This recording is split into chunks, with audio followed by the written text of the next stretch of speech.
are going to continue our study in the sanctuary. We have one other aspect of the manna I wanted to look at today, the dietary aspects. We've looked at the symbols for it being the Holy Spirit, which was an interesting one that we found. The flesh of Jesus Christ, also Jesus Christ in his word as well. So now we're going to take a look at the dietary aspects of the manna and see how they apply to us. But before we begin, let's have a word of prayer.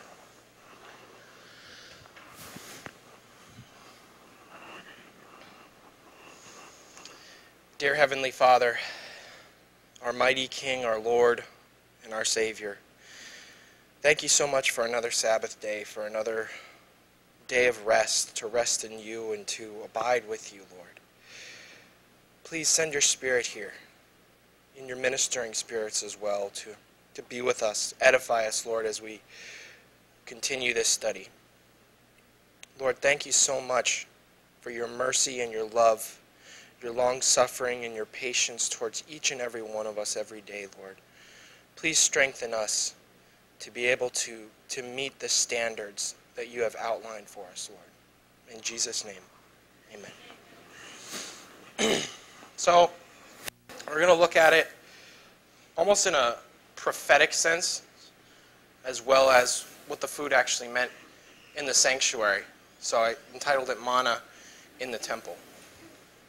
So, what was the intended original diet? We're going to go back to the beginning and then kind of travel through time here. We're also going to look at the Israelites wandering in the wilderness and their issue they had with meat as well, which is interesting. Genesis chapter 1 and verse 30 says, I have given thee every green herb for meat. That word meat means food. What's that? Right. And it was so. Genesis chapter 2 verse 9, and out of the ground made the Lord God to grow every tree that is pleasant to the sight and good for food. And then after the fall, Genesis 3:18, thou shalt eat the herb of the field. So we have nuts, fruits, and vegetables. These are all the dietary aspects. And remember that they were eating from the tree of life. In the tree of life, it says in Revelation that the leaves are for the healing of the nations. So after that tree was cut off, God gave the herb of the field because it has remedial aspects for it. So that was the original intended diet. This is before the fall. This is after the fall. This is the intended diet. This is the best case diet God has for us, right? See, is there any, chicken wings or anything else that he added here? No. After the fall, okay, after the fall, vegetables, fruits, and nuts. Okay, so this was a contributor, the eating flesh food. It was a contributor to the sinfulness of the antediluvian world. In Counsels on Diet and Foods, Mrs. White states here, the inhabitants of the old world were intemperate in eating and drinking. They would have flesh meats, although God had given them no permission to eat animal food. So they did not have permission at this time. They ate and drank to excuse me, and their depraved appetites knew no bounds. They gave themselves up to abominable idolatry. Do you see the correlation here? They gave themselves up to abominable idolatry. They would eat the flesh meats, although God had given them no permission to eat. So as they began to eat the flesh meats, they got more emboldened in their rebellion, and it led to idolatry. Interesting. So it's like feeding the carnal nature, right? Literally, physically feeding the carnal nature. They became violent and ferocious and so corrupt that God could bear with them no longer. God gave our first parents the food he designed that the race should eat. It was contrary to his plan to have the life of any creature taken. There was to be no death in Eden. The fruit of the trees in the garden was the food man's wants required. God gave no permission to eat animal food until after the flood. Paul, you got something? Well, you could say, really, if you think about it, that this was the first Tower of Babel. It was in total defiance of God. We don't care what you want. We're going to do what we want. That's what this was about. And really, the Tower of Babel and that, in my mind, run parallel as far as the intent and the message being sent to God by us. Oh, absolutely. Absolutely. And think about what got us into this mess to begin with. Eating something that we were not supposed to eat. Now, notice what Mrs. White said. God gave man no permission to eat animal food until after the flood. And why was that? Liz for the camera said everything was destroyed, all the herbs and plants. So and just so you understand which animals that he ate, how many clean and unclean animals were in the ark? There was only a pair of unclean animals. But there were 7 of the clean animals. So just to put it in perspective, if Noah were to eat something that was unclean, we would no longer have that animal here because you need the male and the female. So even then, there was a specific type of it. It wasn't a free-for-all, and you can eat whatever you want and just pray over it, and it's fine. It was a specific provision for a specific emergency that took place. Paul? And it was also to shorten man's lifespan. Right, exactly. From absolutely part of the curse, phases of the curse being kicked in, you shall surely die, and you want to eat the wrong thing, this is what, and the disease it brings. Yeah, and it's not just, yeah. Yeah, we're going to look at a quote that actually Mrs. White talks about that. It says it in the Bible as well, though, but think about it. I remember when I was reading Patriarchs and Prophets, and someone correct me if I'm wrong, if I'm misquoting here, but the angels saw, or maybe the universe itself saw, that to kill Cain would have been a mercy kill. But God allowed him to live, to show them what sin would do if it was allowed to just manifest into its fullness. You see, could you imagine having someone like Joseph Stalin, or someone like Adolf Hitler, or any one of the popes, Gregory the Great especially, King Caesar Nero, Augustus, these people? Could you imagine having to deal with these people for 600 to 900 years, depending on the other sins that they committed? It's a merciful curse that God allowed us to eat the animal foods to shorten our lifespans. Because then when we have these unbelievably rebellious and evil people, at least their clock's ticking very quickly. Rita? They certainly did enough damage in their short lifespans.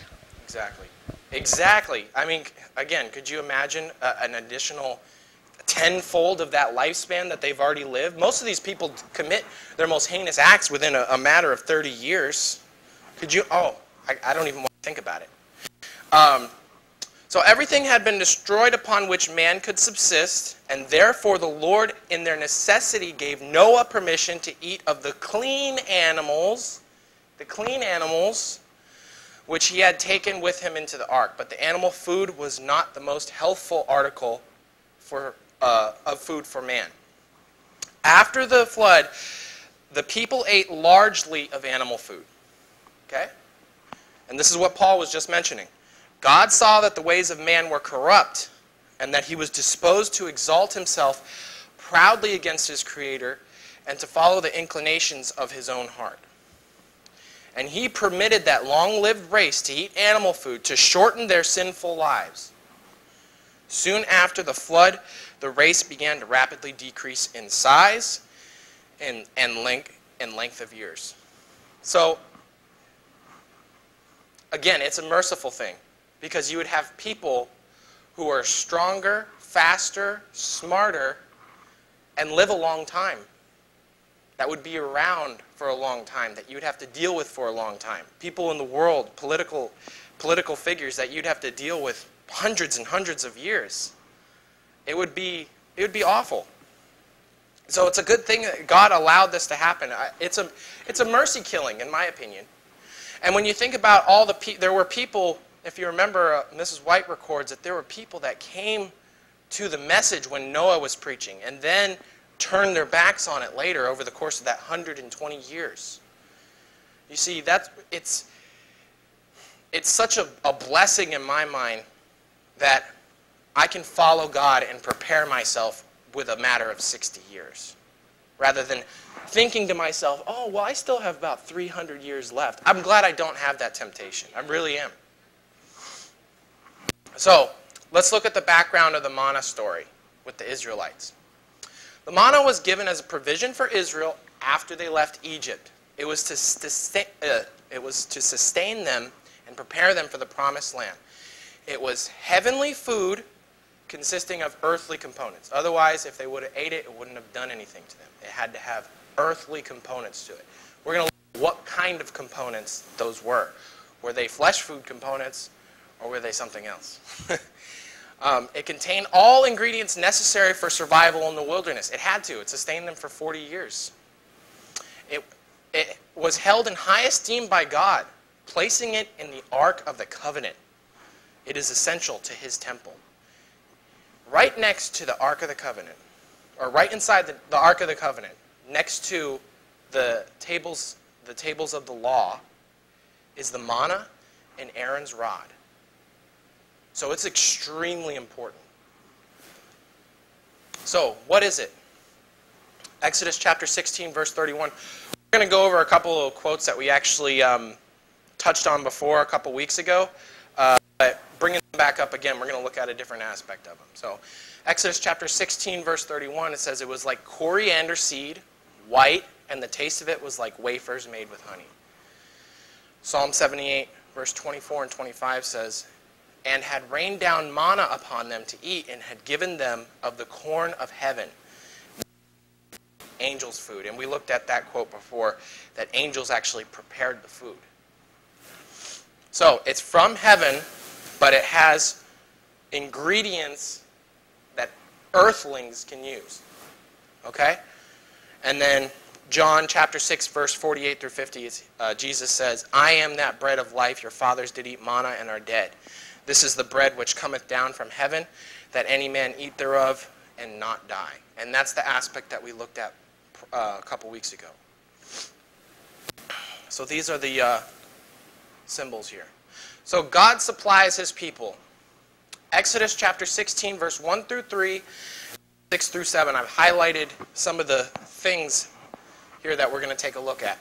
It says, and they took their journey from Elim, and all the congregation of the children of Israel came unto the wilderness of Sin, which is between Elim and Sinai, on the 15th day of the second month after their departing out of the land of Egypt. And the whole congregation of the children of Israel murmured against Moses and Aaron in the wilderness. And the children of Israel said unto them, would God that we had died by the hand of the Lord in the land of Egypt, when we sat by the flesh pots, and when we did eat bread to the full? For ye have brought us forth into the wilderness to kill this whole assembly with hunger. And then in response it says, at even, it's evening, you shall know that the Lord hath brought you out of the land of Egypt. And in the morning you shall see the glory of the Lord. At evening they were going to receive the quail, and in the morning they were going to receive the manna. And the manna was to be their staple from then on. Now, if you think about this in a covenantal sense, you have the evening being that old covenant, right? And this is just a small object lesson. In the evening time, they were given that flesh food under the old covenant, right? And then in the new covenant, the Son of Righteousness. This is just a side lesson, okay? It's not actually what I would say is doctrine. But in the morning, he gave them the manna. So in the morning, he gave them Jesus Christ, right? The Son of Righteousness. So things are essentially what I get out of this little example here is that the old things are passing away, and then the new was to come in the morning. And that was to be their new staple. But see, look, they murmured against Moses and Aaron. They mentioned the flesh pots. And then we're going to see here how we can associate the lust the lust of the flesh, it was towards the flesh food. So Exodus chapter 16, verse 11 through 15. And the Lord spake unto Moses, saying, I have heard the murmurings of the children of Israel. Speak unto them, saying, At even you shall eat flesh. In the morning you shall be filled with bread, and ye shall know that I am the Lord your God. And it came to pass at evening, quails came up and covered the camp. In the morning the dew lay round about the host. And when the dew that was lay had gone up, behold, upon the face of the wilderness there lay a small round thing, as small as a hoar of frost on the ground. And when the children of Israel saw it, they said one to another, It is manna, for they know not what it was. And Moses said unto them, This is the bread which the Lord hath given you to eat. So they were having a lusting after the flesh. And the Lord gave them that final meal of the quails, right? And then, here's the diet I want you to have now. This new diet. The diet of the manna. So, the dietary purpose of the manna. In 6 Testimonies, Mrs. White says, God has spoken in the history of the children of Israel, from whom their good he sought to withhold a flesh diet. He fed them with the bread of heaven. Man did eat angels' food. But they encouraged their earthly appetite. And the more they centered their thoughts upon the flesh pots of Egypt, the more they hated the food which God gave them to keep them healthy physically, mentally, and morally. So this is interesting. The type of foods that we eat will keep us healthy, not just physically, but mentally and morally. The type of food you eat will increase or decrease your intellectual capacity and your focus, your physical vigor or fatigue, and your ability to resist sin. Isn't that interesting? So, what God wanted to do, and remember that the Israelites, they're preparing for the promised land, which is a type for us, right? They're preparing for the promised land. He wanted to withhold a flesh diet from them. Of course, they still had their feast days and things like that. But he wanted to withhold a flesh diet from them to empower them physically, mentally, and morally. To prepare them for the promised land, just like us. So, Rita, you got something? I mean, if you feed the carnal man in you with carnal meat, it's only going to make you more like that. But the Lord, in feeding them this manna for 40 years, was purifying them physically, mentally, and spiritually. Yeah, exactly. I think back to, you remember King Nebuchadnezzar when he went out? He was eating grass for 7 years. And that was necessary for him in order to prepare his mind to be able to say, Lord, you are the Most High, and I am nothing. It was the diet was in connection to that. Paul, you got something? Yeah, Egypt to Christians, whether you're Adventist or not, is symbolic of coming out of the world. And as God's people, forget Israel, God's people coming out of Egypt is symbolic of coming to the Lord's side, coming out of the world. Evidently, there must be a change in all categories, especially starting with the diet. And, you know, it's funny, you were talking about, you know, manna is food from heaven. Well, where did the Garden of Eden go? At the flood. It was taken. I wonder if it wasn't made from the proceeds of the Garden of Eden. Well, they call it, it's just a thought I've had. It's just angel food. Maybe they were taking the proceeds that we were initially supposed to eat and making this food for them to sustain them for 40 years because it had everything they needed. Everything was in the Garden of Eden. It was provided already. So this also is very symbolic. When you come out of Egypt, if you're going to follow Christ, you better change your diet. You can't keep going back because, like you said, the carnal man is being fed. Right. And if you continue to eat those other foods, the foods that you know to be wrong, the foods that you know are associated with lust, what kind of position are you putting yourself in for the promised land? I mean, even if you make it, you're making your test, your trial of life so much harder, unnecessarily. Liz, you got something? You know, talking about the diet, this is why we have so many kids with all these kind of problems. Oh, yeah. Because nutrition, what do they eat? McDonald's, Burger King. Yep. And they're not eating a good diet to, promote a good brain to work. Oh, yeah. So then they wonder, oh, but why my child can't read, or why my child can't do this? Well, look at their diets and their lifestyle. Yeah. And they get them from the beginning, don't they? They say, oh, no, don't use mother's milk. Your child's underweight. You need to put this cow's milk in them. And not only that, but their behavior. It changes completely. It's all three things. And it's interesting. I'm glad you mentioned that. Cow's milk is supposed to take a 90-pound calf and turn it into about a 2,000-pound animal. So we give that to our kids because they're underweight, right? And it helps their muscles and their bones grow. Not strong, but it helps them grow bigger. But what does it do to their brain? About nothing. Because mother's milk actually feeds the brain, which is more important than the rest of the body. Paul? There is, I don't know which country it is. I want to say Sweden. I may be wrong. Do you know how they're treating cancer patients now? It's a study that's been going on for a while. And the cancer's disappearing and going at the total. They're giving them mother's milk. Wow. Because it's combating the invasion of the DNA. That's how powerful that is. And I would love to research, and I don't want to pull your study into a different direction, but food. I would love to research what kind of mother's milk it is, what diet those people are on. That would be quite interesting. Oh, yeah, because the mother's milk is part of her diet as well. So, yeah, interesting. And also, just one last thought on the mother's milk. A mother is the one who obviously carries and gives birth to a child. The milk that specific mother has is encoded with the same DNA. It's specifically made for that child.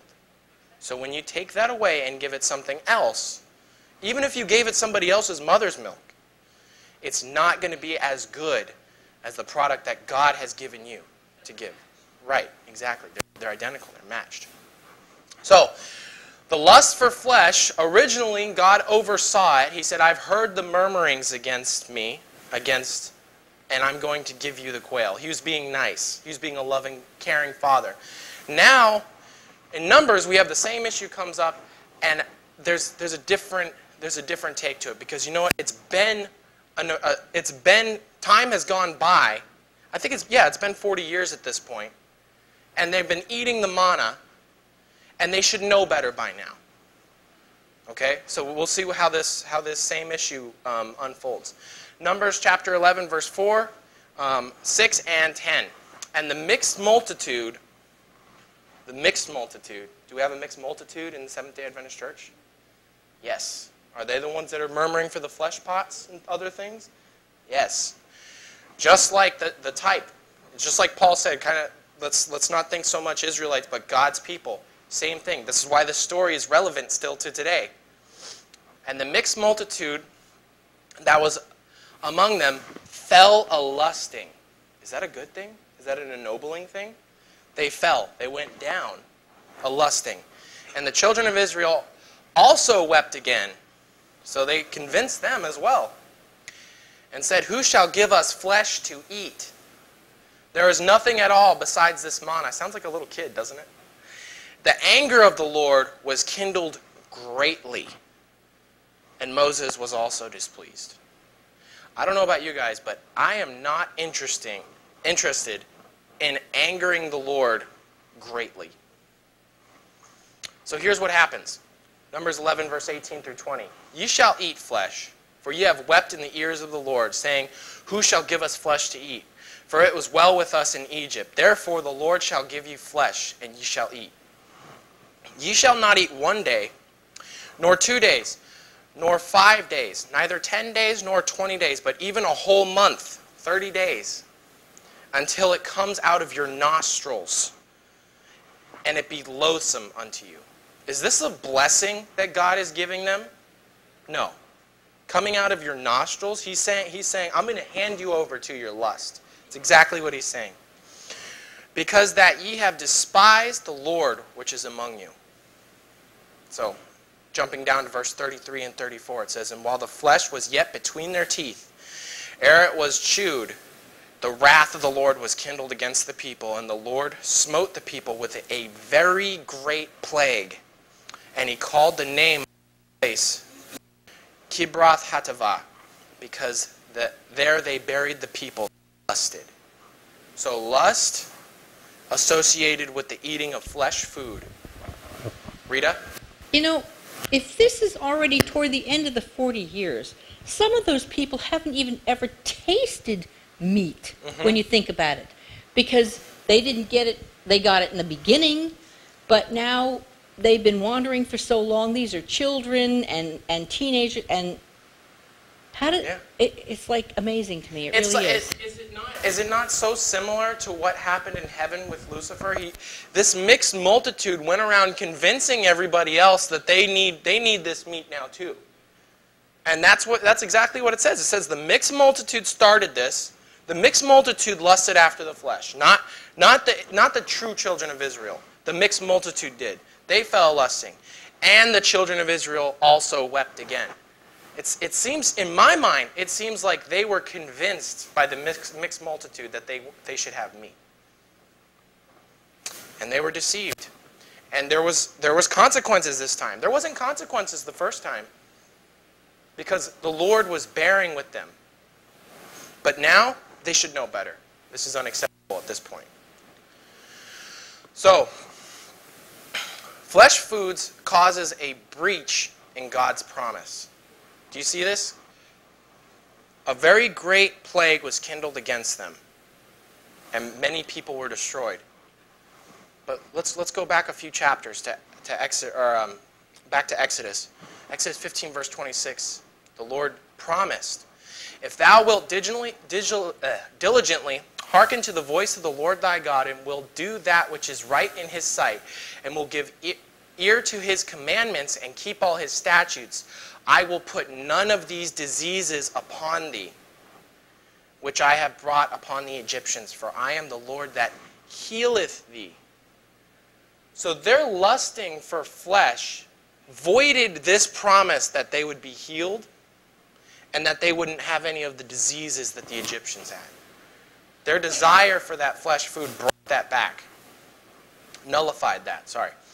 Ministry of Healing, page 311, Mrs. White states, in choosing man's food in Eden, the Lord showed what was the best diet. In the choice made for Israel, he taught the same lesson. He brought the Israelites out of Egypt and undertook their training, that they might be a people for his own possession. Through them, he desired to bless and teach the world.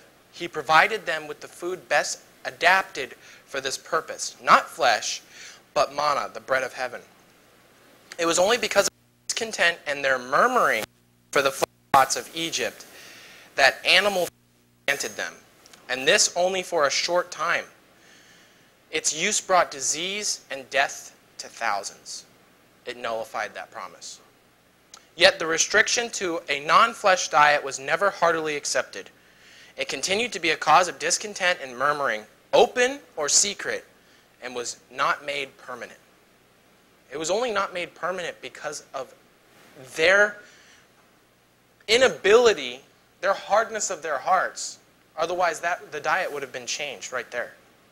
That would have been the new staple if they would have accepted it with a willing spirit.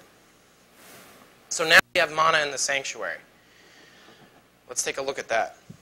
Exodus chapter 16, verse 32 says, And Moses said, This is the thing which the Lord commandeth. Fill an omer of it to be kept for, that's that golden pot, to be kept for your generations, that they may see the bread wherewith I have fed you in the wilderness, when I brought you forth from the land of Egypt. In Hebrews 9:4, the ark of the covenant overlaid round about with gold, wherein was the golden pot that had manna. That's inside the ark. So, now we have flesh eaten in the sanctuary. This is not an example of flesh eaten in the sanctuary, but this is. Okay? So we have different, because we have a prophecy, right? We have prophecy, stages of prophecy. We have the outer court, the sanctuary, and then the most holy place ministry, right? So we're going to take a look at that. Leviticus chapter 10, verse 12 and 13. And Moses spake unto Aaron and to Eleazar and unto Ithamar, his sons that were left, take the meat offering, and that's just the food offering, that remaineth of the offerings of the Lord made by fire, and eat it without leaven beside the altar, for it is most holy. And ye shall eat it in the holy place. That's just an example of that they did eat food. They were to eat food inside the holy place. Because it is thy due and thy son's due of the sacrifices of the Lord made by fire. So I am commanded. And then jumping down a few verses, it talks about the meat, the sin offering. And Moses diligently sought the goat of the sin offering, and behold, it was burnt. And he was angry with Eleazar and Ithamar, the sons of Aaron, which were left alive, saying, wherefore have you not eaten the sin offering in the holy place, seeing it is most holy? So flesh food was to be eaten in the holy place. In the most holy place, was there flesh food to be eaten? No. So interesting. We have a diet of time here. We have the outer court, the worldly portion of the sanctuary, from Adam to Pentecost. Flesh prohibited until the flood, and permitted under strict restrictions thereafter. That was the deal. But first, it was prohibited completely. Next, the holy place, the daily, heavenly work of Jesus, from Pentecost to the autumn of 1844. Flesh permitted under restrictions, various offerings eaten by priests in holy place. Okay, so you have that aspect of the ministry. All right, so 1844. Now, after 1844, the most holy place Jesus entered into in 1844. From 1844 to the second coming and the close of probation. Flesh no longer good for food. Manna is the only food in this holy place. You see the object lesson there? There was a food that was placed in the most holy place, and it was manna, and it wasn't flesh food. Liz, you got something? It says that the diet of those that are waiting for the Lord is going to be the same diet that was in Eden. Amen. Yep, that's right, because that's what we're preparing for, right? And it only makes sense. When we get to imagine if you're eating all these flesh foods, and especially nowadays in this country, there's no better word to describe it besides lust. You have everything with cheese and then bacon on top of it. I just saw this commercial. I was watching a few YouTube videos, and they always have commercials pop up, and you can't skip them now. And there's this real thick bacon sandwich. I mean, like the bacon is like this thick. That's how thick they cut it. And it's got like 3 different cheeses or something on it. It's something at Arby's. I don't know. It looks like a heart attack.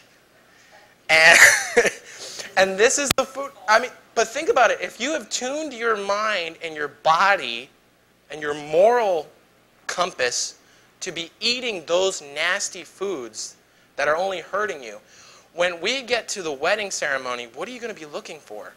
Are you going to eat some almonds and some carrots? I don't think so. Right? You're going to be looking for the chicken wings. You're going to be looking for the triple covered cheese and all this other stuff. Where's the fondue, right? So we're supposed to be preparing.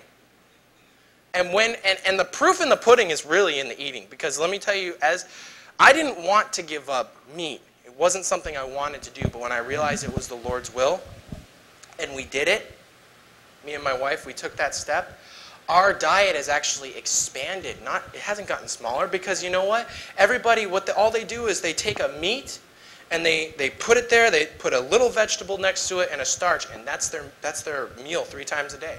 Well, when you remove that, you got to replace it with something else. You got to get creative. If you see throughout the world, what they've done to the food, they're like, even in the cereal, which was plain, they put chocolate in it.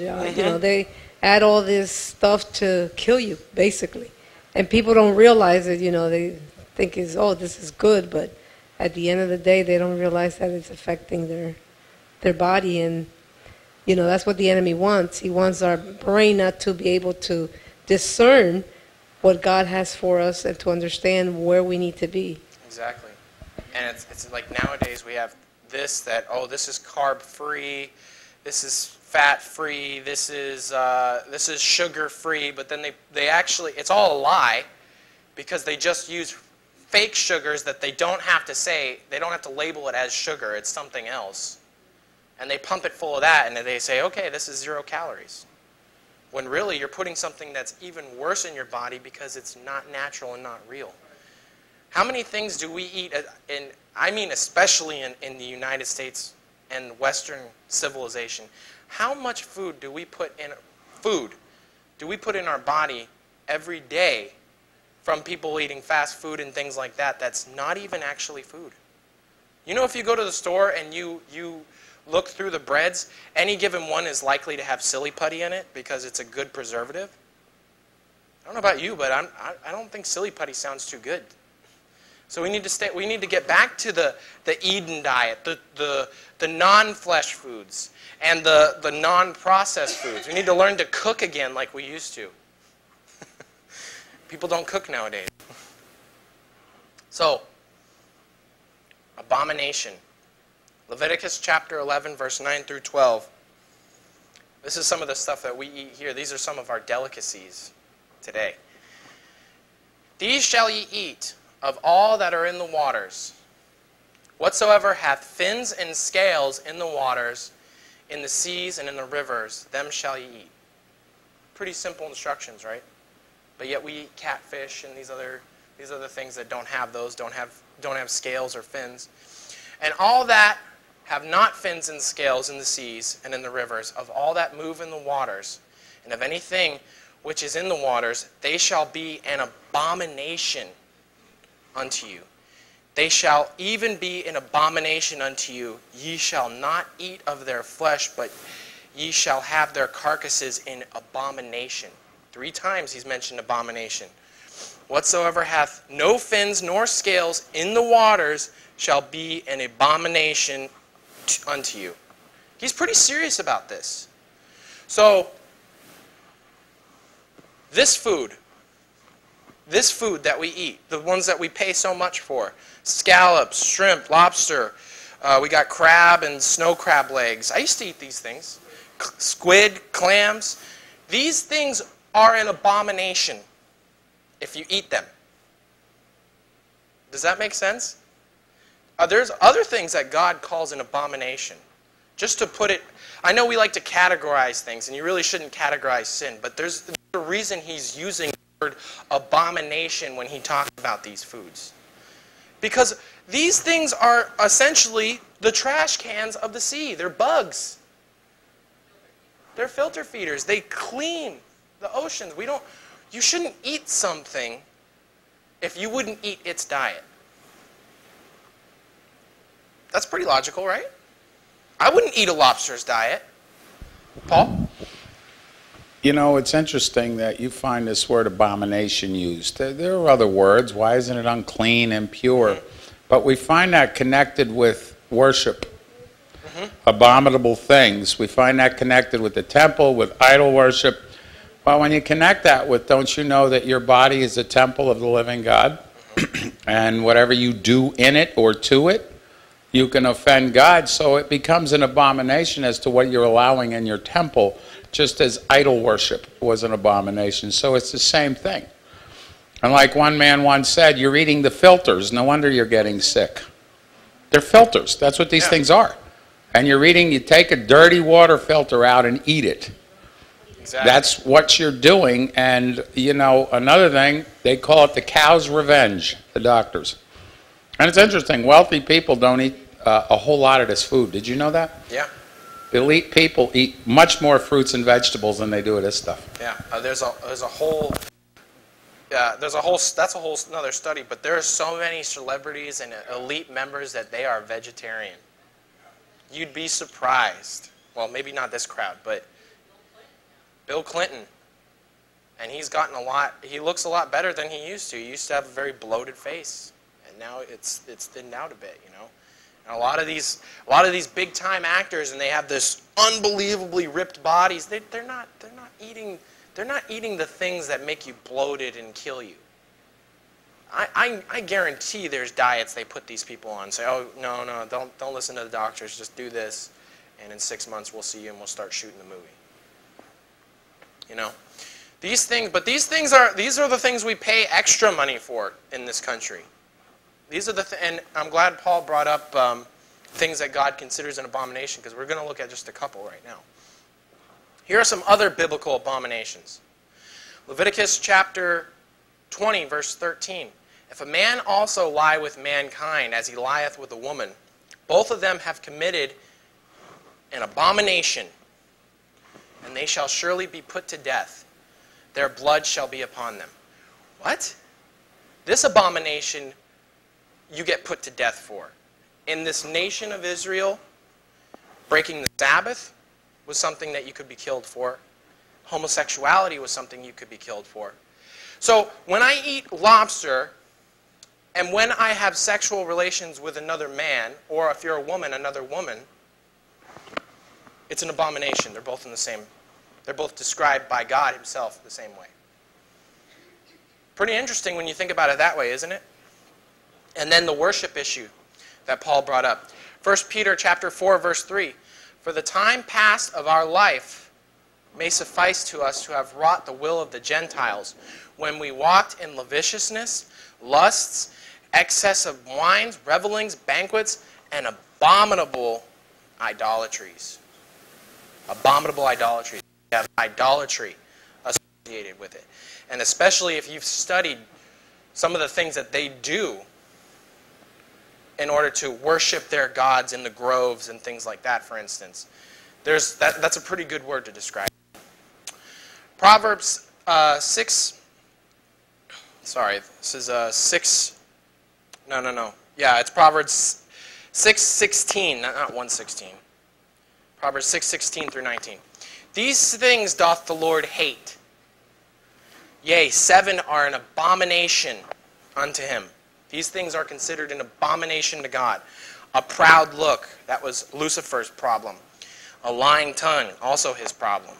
Hands that shed innocent blood. An heart that deviseth wicked imaginations. Feet that swift in running to mischief. A false witness that speaketh lies. And I think this one is the worst of all, personally. I think that's why it was saved for last. He that soweth discord among the brethren. These things are an abomination. Okay, so when you're eating lobster and scallops, let's put it in perspective. To God, it's very similar to these things, which he also considers an abomination. So it's not something that we should tread lightly on. Oh well, that's not a big deal. It's pretty clear from what we've just seen that it is. So would you eat this? Would you eat a rat? You see, in this country, this makes sense. This is not a problem. But you know, in other countries, they won't eat pigs. They won't touch them. But they'll eat dogs. See, the roles are just reversed here. We won't touch dogs. No, dogs are our friends. But we'll eat pigs all day, and we'll put pigs in our ice cream. Just in case you didn't know, there's bacon ice cream. It exists. But these two, the pig and the dog, are the same type of animal. They're garbage cans. They'll eat each other. Pigs have been known to be cannibalistic. They're able to eat things and still live that me and you would die immediately from within a matter of weeks. That's what they clean up. They clean up the land outside. This person, I'm glad he's here, because if he wasn't, we'd have a lot of dead carcasses just rotting. These animals are good that we have them. Maybe not to live next to them, inside our homes. The dog's all right, but right. That's what God put him here for. So it's important that we keep that in perspective. We don't eat these things because of their diets, because of their jobs. Same thing. We don't eat this thing because of its diet, because of its specific job it has for us here. That's why it's considered unclean. Leviticus chapter 11, verse 7 says, "And the swine, though he divide the hoof and be cloven-footed, yet he cheweth not the cud, he is unclean to you." Pretty clear, right? And now people say, oh, well, didn't Jesus say that all foods are clean? No, actually he never did. There was an issue that, and I kind of wish I would have included it, but there was an issue with hand washing, and it was an issue about tradition, just like a lot of the Sabbath issues that came up were about the traditions of the oral law versus the true commandment. And Jesus was talking about unclean hands. Not, okay, it's okay to eat unclean foods now. They would have stoned him to death if he would have said that. Right there. Or the vision that Peter had of eating the foods, and yet it was obviously an object lesson for Cornelius, the Gentile, that he was allowed to go to the Gentiles now. That's all that meant. 2 Peter verse 2:22. You know, most of the time that pigs, they're mentioned with dogs because of the same type of animal in the Bible. 1 Peter 2:22 says, But it is happened unto them according to the true proverb, the dog is turned to his own vomit again. Dogs will eat their own vomit. Should we eat them? No. And so that which is washed, wallowing in the mire. And I believe one of the other ones, it says, do not give the sacred thing unto the dogs, or cast your pearls to the... Right. They'll turn and tear you to pieces. So, quick look at the facts. Animal products such as meat is a carcinogen now. It's finally, the research is finally starting to catch up. It's considered a carcinogen, like asbestos, tobacco, lead, etc. However, other animal products such as dairy and eggs with an asterisk, and you'll see what I mean, we'll talk about that in a second, can severely increase your risk for disease. Some of these include cancer from the World Health Organization, Dr. Campbell and Dr. Caldwell, heart disease and diabetes. Has anybody ever seen the documentary Forks Over Knives? No? There was a study that was done on the Jews. Now, when the Jews were taken into the ghettos and then eventually into the camps, when all their stuff was repossessed and taken, some of them had animals, things like that, all those types of foods were given to the soldiers. They were given to the Nazis. Now, the Jews, when they were in their camps and they were being fed barely, they were given only wheat and bread and things like that. Well, their cancer rates essentially dropped off. They were dying from malnutrition, other things, but cancer died completely. Isn't that interesting? It's associated with the flesh foods. Alzheimer's disease, dementia, and cognitive decline. That's the other aspect, not just the physical, but the mental, from the Physicians Committee. Obesity and slow metabolism, Dr. Barnard. Weaker immune system, collective evolution. Ministry of Healing, page 128 says, whatever injures the health not only lessens physical vigor, but tends to weaken the mental and moral powers. Indulgence and any unhealthful practice makes it more difficult for one to discriminate between right and wrong, and hence more difficult to resist evil. Isn't that interesting? Your inability, your diet changes your ability to be able to discern right and wrong and resist evil. I don't know about you guys, but I really would like to know what is right and wrong. That way I can try to do the right thing. Eggs. I put eggs here with an asterisk. There's a lot of documentaries coming out. Eggs is becoming worse and worse over the years. Now, Mrs. White says that, here, let me read a couple quotes. Not to take it too far here. It says here, okay. I think I have. It says here, Mrs. White says, Eggs should not be placed on your table. They are an injury to your children. 2 Testimonies, page 400. In this context, she was speaking to a group who was struggling, a family that was struggling with sensuality. And sensuality being pretty much lust of the flesh. So food, drugs, sexual tendencies, all those things kind of fall into there. So she asked them to remove eggs to help their family at that time. Right, specific issue. Now, she said that in 1860, by the way, so a long time ago. She also said in 1901, about 40 years later, get eggs of healthy fowls. Use these eggs cooked or raw. Drop them uncooked into the best unfermented wine you can find. This will supply that which is necessary to your system. Do not for a moment suppose that it will not be right to do this. I say that milk and eggs should be included in your diet. You are in danger of taking too radical a view of health reform and of prescribing for yourself a diet that will not sustain you. Eggs contain properties which are remedial agencies in counteracting poisons. And while warnings have been given against the use of these articles of diet in families when the children were addicted to, yes, steeped in habits of self-abuse, I'm sure she's talking about sexual things there, yet we should not consider it deniable of principle to use eggs of hens which are well cared for. So it's an issue of discretion. This was, this was from letter 37, 1901. So it's an issue of discretion. If you're struggling with counsels of, it's repeated in Counsels of Diet and Health on page 202 through 206. Okay? So, Paul, you got something? Well, I just wanted to say, and I don't want to run you out of time. No, it's all right. You know, I think grew this up issue deserves working a little on bit. dairy farms, and I know how the system worked.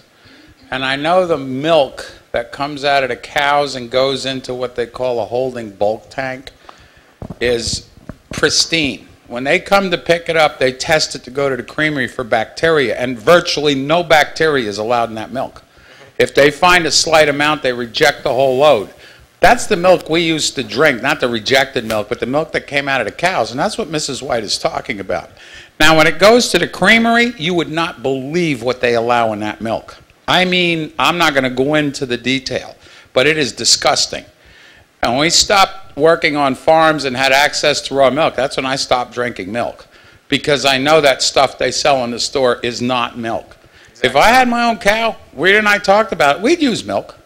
But the stuff that's available out there, I just, no way. And Mrs. White is absolutely correct. Mrs. White had her own cow. She drank milk, but she scalded it every day. I mean, before they use it. The point is, there's no reason for it now either, because we're at a point where the proteins and all that we have, we know that are better for our body. But yeah, it's just that the process has been degraded so greatly, it's ridiculous. And it's poison that you're taking into your body. Exactly. Yeah. So, and I think Paul kind of said it right. I was about to say that as well. You know, if you have, if you can get eggs from healthy fowls, if you know someone personally owns their own cow, something like that, it's a totally different situation. So that's how you bring both of these statements, and you can't be, you know, jumping onto one side or the other, and both of that is just swinging the pendulum on both ways. You need to be balanced about it. If you have a problem with sensuality, maybe cut out eggs for a while. Maybe cut out eggs for a while, and milk. But if you have your own cow, if you can get them from healthy, it's a matter of discretion. It's up to you. It's your choice. Just make sure you do it the right way. Just be smart about it. Just take responsibility for your diet, just like we're supposed to. So anyways, I thought eggs deserved a little moment there, and dairy as well. So yeah. So protect your temple. 1 Corinthians 3:16. Know ye not that you are the temple of God, and that the Spirit of God dwelleth in you?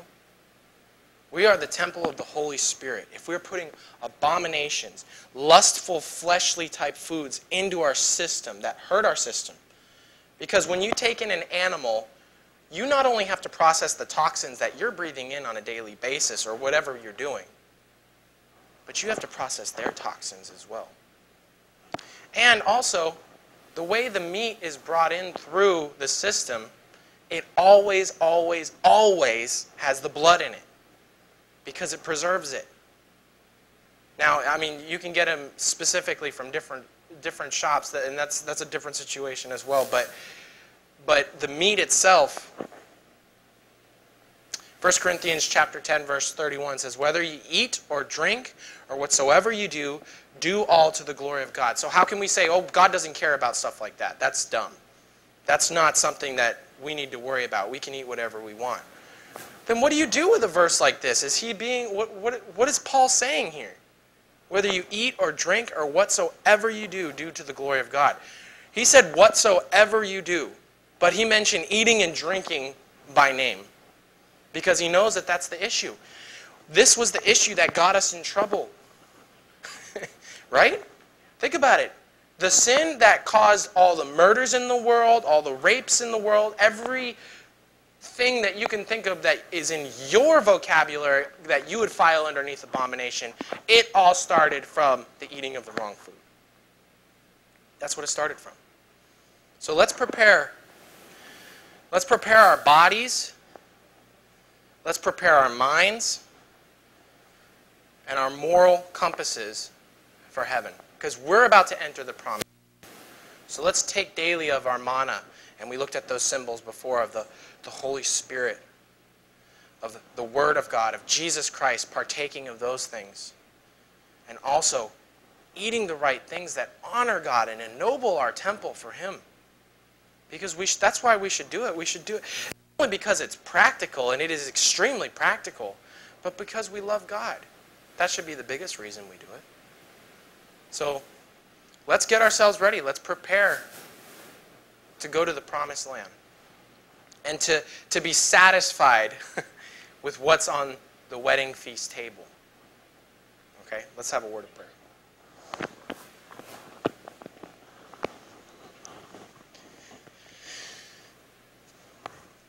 Dear Father in heaven, thank you so much again for this Sabbath day and for your lessons that you have for us. Thank you so much that the study of the sanctuary embodies every aspect of the gospel. And Lord, we can learn your will more closely as we study it. Lord, please continue to be with us here for the rest of this day, Lord, and edify us. And thank you again so much for these Sabbaths. They really are the hallmark, the best part of the week, that rest, that break. The week just seems to beat us all up, and this is the day that we can remember who we really are. Thank you, Lord, for loving us so much, even when we were sinners, and giving your Son to us forever. In Jesus' name, amen.